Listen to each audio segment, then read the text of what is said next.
তুমি কি রাগের মাথায় অনেক কথা বলো? তাহলে বোকাদের দলে তুমিও একজন। কেন জানো? প্রথমত রাগ মানুষকে ধ্বংস করে দেয় এবং বেশি কথার কারণে তুমি কোথাও কোনোখানে জিততে পারবে না। একটা কথা মনে রাখবে সব সময়, তাহলে তুমি জীবনে অনেক নিরাপদ থাকবে। কেউ তোমার ক্ষতিটা সহজে করতে পারবে না।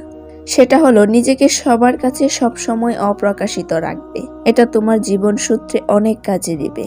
নিজেকে যতটা সম্ভব কম প্রকাশ করবে, কেননা তুমি নিজেকে যতটা প্রকাশ করবে মানুষ তোমার ব্যাপারে ঠিক ততটাই আইডিয়া নেবে।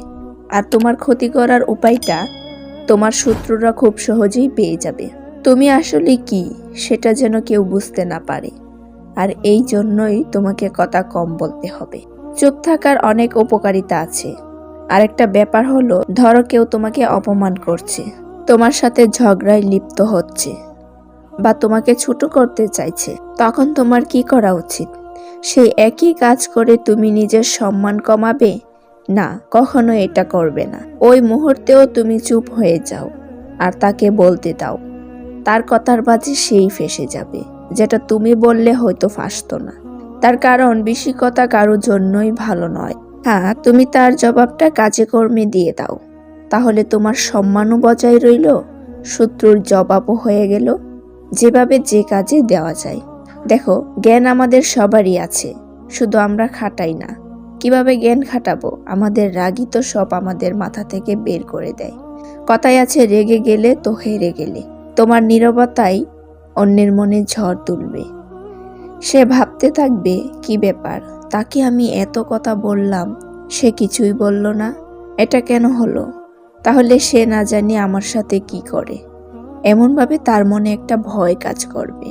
কিছু ভালো মনের মানুষের সাথে যখন তুমি নীরবতা পালন করবে, তখনও দেখবে সে অনুতপ্ত হয়েছে এবং তার ভুল বুঝতে পেরেছে এবং এরপর থেকে তোমাকে সম্মান দিয়ে কথা বলছে।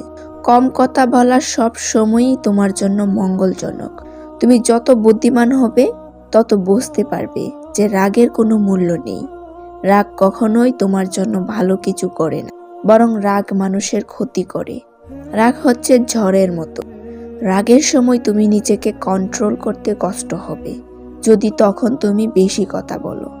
যখনই রাগ আসবে তুমি চুপ হয়ে যাও বা যার সাথে রাগ হয়েছে তার থেকে দূরে সরে যাও এবং রাগ শেষ হলে ঠান্ডা মাথায় ভেবে তারপর মনে যা আসে তাই বলো। তখন কথা বললে লাভ লোকসান কত হবে তা বুঝতে তোমার অসুবিধা হবে না। এভাবেই নিজের জীবনকে সুন্দর করে তোলো। তুমি যদি কিছু হতে চাও তাহলে নিজেকে কাদামাটির মতো তৈরি করো, কারণ জানো তো, কাদামাটি দিয়েই যা ইচ্ছে তা বানানো সম্ভব। একমাত্র নরম মনের মানুষেরাই সকলের ভালোবাসা পায়। সকলের ভালোবাসা ও গুরুত্ব পেতে হলে তোমার মনকে মাটির মতো নরমভাবে তৈরি করো। মানুষ চেষ্টা করলেই নিজেকে পরিবর্তন করতে পারে।